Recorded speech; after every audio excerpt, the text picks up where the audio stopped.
Plane کے پچھلے حصے میں ہوتی ہے جو اس کریش میں پلین سے کافی دور گر چکا تھا۔ یہ سب مل کر 3 لوگوں کی ایک ٹیم بناتی ہے جو بیٹریز کو ڈھونڈ کر لائیں گے۔ یہ لوگ بیٹریز ڈھونڈنے کے لیے نکل پڑتے ہیں، لیکن جیسے ہی کچھ دوری پر جاتے ہیں اور پیچھے مڑ کر اپنی جہاز کی طرف دیکھتے ہیں تو وہاں سے ان کا جہاز دکھائی نہیں دے رہا تھا۔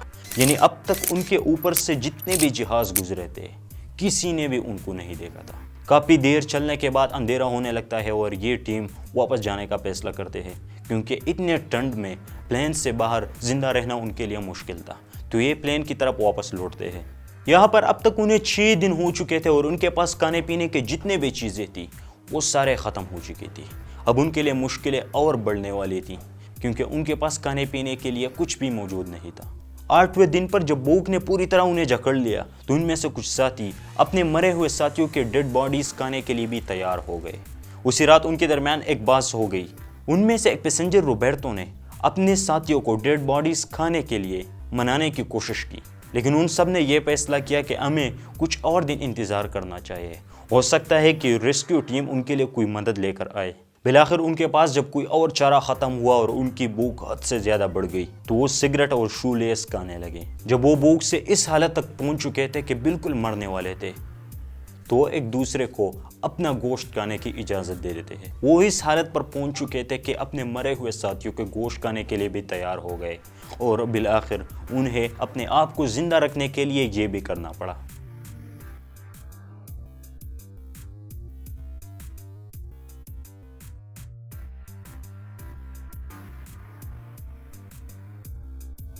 اپنے ساتھیوں کے ڈیڈ باڈیز کھانے میں سب سے مشکل کام یہ تھی کہ کچھ لوگ مل کر ایک باڈی کو چنتے تھے، پھر وہ دوسروں سے چھپا کر چٹان کے پیچھے لے جاتے تھے، اس باڈی سے گوشت کے ٹکڑے الگ کرتے تھے اور دوسروں کو کھانے کے لیے ایک جگہ پر رکھتے تھے۔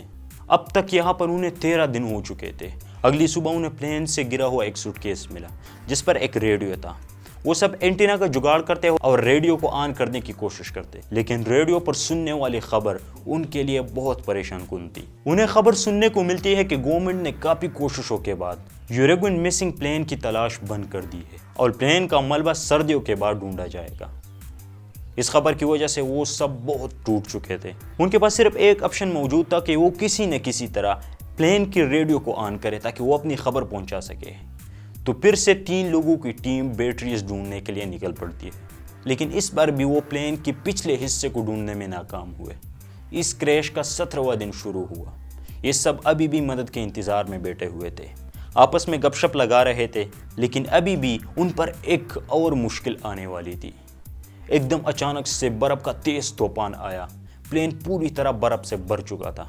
وہ جلدی سے ہاتھ پاؤں مارتے اور اپنے ساتھیوں کو نکالنے کی کوشش کرتے ہیں۔ یہ رات ان کے لیے بہت مشکل ترین رات تھی کیونکہ اسی رات ان کے 8 اور ساتھی مارے گئے اور اب وہ صرف 16 لوگ زندہ بچے تھے۔ ان کی ساری امیدیں ٹوٹ چکی تھی۔ وہ اس بات کو سمجھ چکے تھے کہ ان کے لیے کوئی مدد آنے والی نہیں ہے۔ انہیں جو بھی کرنا تھا اپنی مدد آپ کے تحت ہی کرنا تھا۔ وہ 3 لوگوں کی ٹیم بناتے ہیں جو انڈیز کی پہاڑیوں سے نکل کر چلی کی طرف جائیں گے اور اپنے باقی ساتھیوں کے لیے مدد لے کر آئیں گے۔ وہ واٹر پروف کپڑے سے سلیپنگ بیگ بناتے ہیں اور نکل پڑتے ہیں۔ تقریباً 1 دن پیدل چلنے کے بعد یہ لوگ ایک اونچائی پر پہنچتے ہیں تو انہیں اندازہ ہوتا ہے کہ اس پہاڑی ریجن سے نکلنے کے لیے انہیں تقریباً 10-12 دن لگ سکتے ہیں اور ان کے پاس کھانے پینے کی چیزیں صرف 7 دن کی موجود تھی۔ وہ آپس میں ڈیسائیڈ کرتے ہیں کہ ان میں سے ایک ساتھی واپس پلین کی طرف جائے گا تاکہ اس کے کھانے پینے کے جو چیزیں ہیں وہ باقی ساتھی استعمال کر سکے۔ ان میں سے ایک جہاز کی طرف لوٹتا ہے اور باقی 2 اپنے سفر جاری رکھتے ہیں۔ تقریباً 10 دن پیدل چلنے کے بعد وہ دونوں ایک ایسی جگہ پر پہنچتے ہیں جہاں پر برف بہت کم تھا۔ انہیں ایک ندی دکھائی دیتا ہے۔ وہ فوراً دوڑتے ہیں اور ندی سے پانی پینے لگتے ہیں۔ اسی دوران انہیں ندی کے اس پار سے گھوڑے پر بیٹھا ایک شخص دکھائی دیتا ہے۔ یہ دونوں ہیلپ کے لیے چلاتے ہیں، لیکن ندی کے زیادہ شور ہونے کی وجہ سے اس آدمی کو ان کی بات صحیح سنائی نہیں دے رہی تھی۔ یہ دونوں ایک پیپر پر اپنے ساتھ ہوئے سارے واقعوں کو لکھتے ہیں اور اس آدمی کی طرف پھینکتے ہیں۔ یہ آدمی انہیں انتظار کرنے کے لیے کہتا ہے اور وہاں سے چلا جاتا ہے۔ تقریباً 1 دن کے بعد ان کے پاس ایک ریسکیو ٹیم پہنچ جاتی ہے اور وہ ایک ہیلی کاپٹر لے کر اپنے ساتھیوں کو لینے کے لیے پہنچ جاتا ہے اور اسی طرح ان کی دردناک سفر کا اختتام یہیں پر ہوتا ہے۔